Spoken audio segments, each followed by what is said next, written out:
어머니는 내가 2살 때 세상을 떠났다. 그리고 내가 6살이었을 때 아버지가 재혼하며 새어머니가 우리 집에 오셨다. 몇 년이 지나 내가 중학생이 되었을 무렵 이번에는 아버지가 사고로 돌아가셨다. 장례식 자리에서 앞으로 우리 가족이 어떻게 될지에 대한 이야기가 나왔다. 아버지의 부모님은 이미 돌아가셨고 친척들과도 거의 왕래가 없었기에 장례식에 가족은 아무도 오지 않았다.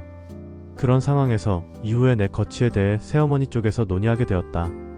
원래 새어머니의 부모님은 그녀가 아버지와 결혼하는 것을 반대했었고 한편 돌아가신 어머니의 부모님은 나를 자신들이 맡겠다고 주장했다.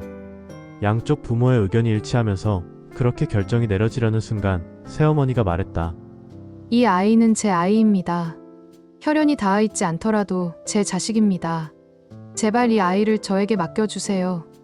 처음 보는 새어머니의 단호한 모습에 나는 깜짝 놀랐다. 그 후 새어머니는 나를 키우기 위해 온 힘을 다해 일했다. 고3이 되었을 때 나는 취업을 하기로 결정했다. 그 이야기를 들은 새어머니는 말했다. 대학에 가. 돈은 엄마가 어떻게든 할 테니까. 왜 친아들도 아닌데 이렇게까지 애쓰시는 걸까? 반은 궁금했고 반은 감동스러웠다. 그 말이 너무 기뻐서 나는 결국 눈물을 흘렸다. 별로 이름난 대학은 아니었지만 그래도 합격 소식을 들었을 때 새어머니가 눈물 섞인 미소를 지었던 순간은 지금도 잊을 수 없다. 대학을 무사히 졸업하고 취직도 결정되어 사회인이 되었다. 첫 월급을 받자마자 나는 새어머니께 선물을 사드렸다. 그런데 새어머니는 그 선물을 받아 들고는 어찌할 바를 몰랐는지 고마워, 고마워. 라고 말하며 눈물을 흘리셨다. 그 모습을 보고 나도 결국 눈물이 터지고 말았다. 감사해야 할 사람은 나였는데.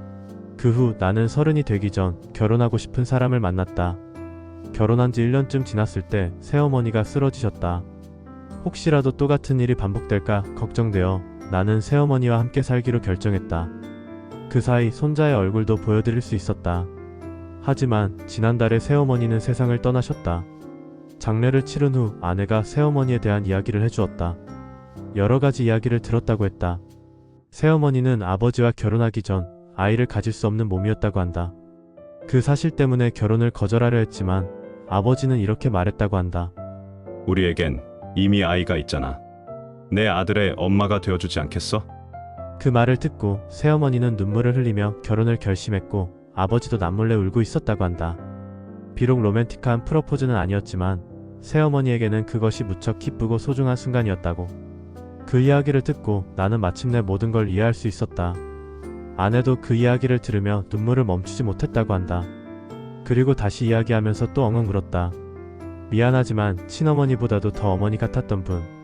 아버지, 저 세상에서 새어머니를 만나면 꼭 칭찬해주세요. 아버지가 선택한 사람은 정말 훌륭한 분이었습니다. 이야기가 감동이었다면 좋아요, 구독 부탁드려요.